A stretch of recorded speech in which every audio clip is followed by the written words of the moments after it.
আসসালামু আলাইকুম। আমি হাসানাত আবদুল্লাহকে নিয়ে একটা ছোট্ট করে ভিডিও আমার ছাড়াতে অনেকজনে বলতেছে আমি হাসানাত আবদুল্লাহর পিছনে কেন লাগলাম। আমি পুরো ভিডিও ছাড়তে পারি না, এই জন্য আমার ওই বস ডাকছে, তো এই জন্য আমি হাসানাত আবদুল্লাহর পিছনে লাগার উদ্দেশ্য হলো, হাসানাত আবদুল্লাহ যত গরিব এমপি মন্ত্রী আছে, আমলা আছে, চেয়ারম্যান মেম্বার থেকে যত আমলা আছে, তাদের রিজিকে হাত মারতেছে।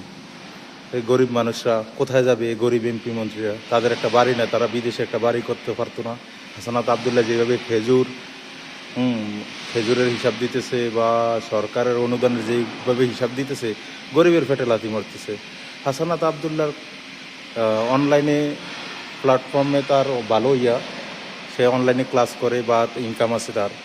মির্জা আব্বাস, মির্জা ফখরুল কি পারবো এখন অনলাইনে ক্লাস করতো? তাদের ইনকামটা কোথেকে আসবো?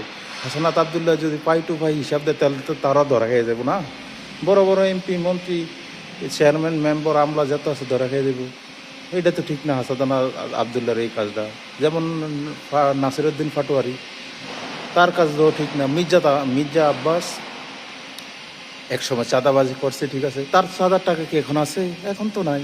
তার চাঁদার টাকা তো 17 বছরে শেষ হয়ে গেছে। তাহলে তো তার তো খাওয়া পড়া বা থাকার বাসস্থান সব লাগবে না? এইগুলা ঠিক না। মির্জা আব্বাসের পিছনে নাসিরউদ্দিন লাগাটা ঠিক হয়েছে না। আর এদিকে হাসানাত আবদুল্লাহ যা করতেছে, গরিবের ফেটে লাথি, তারা তো গরিব মানুষ, যত এমপি মন্ত্রী আছে তারা তো গরিব, তাদের ফেটে লাথি মারতেছে। এটা ঠিক না, এটা ঠিক না। হাসানাত আবদুল্লারে কিছু একটা করা দরকার, তার পরিবর্তনের দরকার। এইভাবে যদি জনগণের সামনে আইসা যদি সরকারের অনুদানের হিসাব দেয়, তাহলে তো যত গরিব এমপি মন্ত্রী আছে তারা তো কট খেয়ে যাবে ভাই, তারা তো ধরা খাইব। ওইটাই ছিল আমার মেয়ে নিয়ে, ঠিক আছে। আমার বসে ডাকাতে আমি পারি নাই।